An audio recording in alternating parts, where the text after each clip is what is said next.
something that we hope that the politicians and the influence makers take a look at, because this is a growing segment of the population. This is part of their constituency, whether they're the individuals who are on the spectrum who vote and have the right to vote, or those of us who are parents and teachers and practitioners who day to day, autism is a big part of our lives.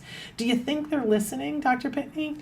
I think some of them think they're listening, but it's daunting when you talk to politicians. How many of them don't really know a great deal about the issues? Among the presidential candidates, we've talked about Hillary Clinton, Jeb Bush, and Marco Rubio. Rick Santorum, people forget he's still running, but he was the prime Senate author in 2006 of the Combating Autism Act. Curiously, he hasn't talked about that on the campaign trail. I don't know why. But the thing is, politicians really need to know that there's a lot more to this issue than just the vaccine part of it.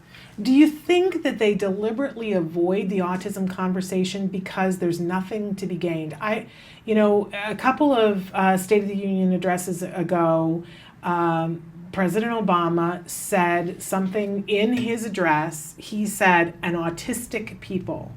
And it was like in my house, you could have heard a pin drop. Everybody stopped and they were like, did he just say?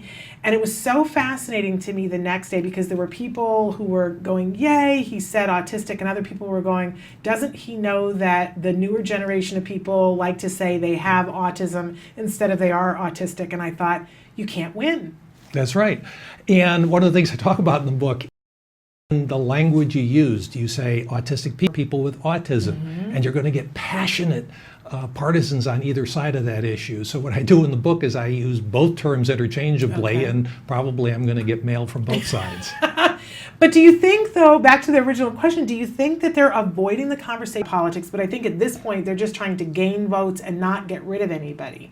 And so what is to be gained for a politician to jump in and talk about autism? Because if they know that even the people that they're trying to get the vote from, if they're going to tick off half of us, then maybe it's safer just not to say something. I'm wondering if that's a real strategy for these politicians. In many cases it may be, but we pay these guys to make hard choices. Yeah. That is why we elect leaders to Congress and to the White House. And it's their job to become informed about these issues. And sometimes they say things that are just wrong. Let me give you an example. Rand Paul was asked by a kid on the spectrum in Iowa what he would do about autism, and his response is, well, this really shouldn't be the government, it should be science. But I was yelling at the screen. I said, Senator Paul, the federal government provides 80% of the funding for the science on autism. So you're back to square one. Apparently he didn't know that. And we talk about uncertainty, and one of the priorities for the federal government ought to be to reduce the uncertainty.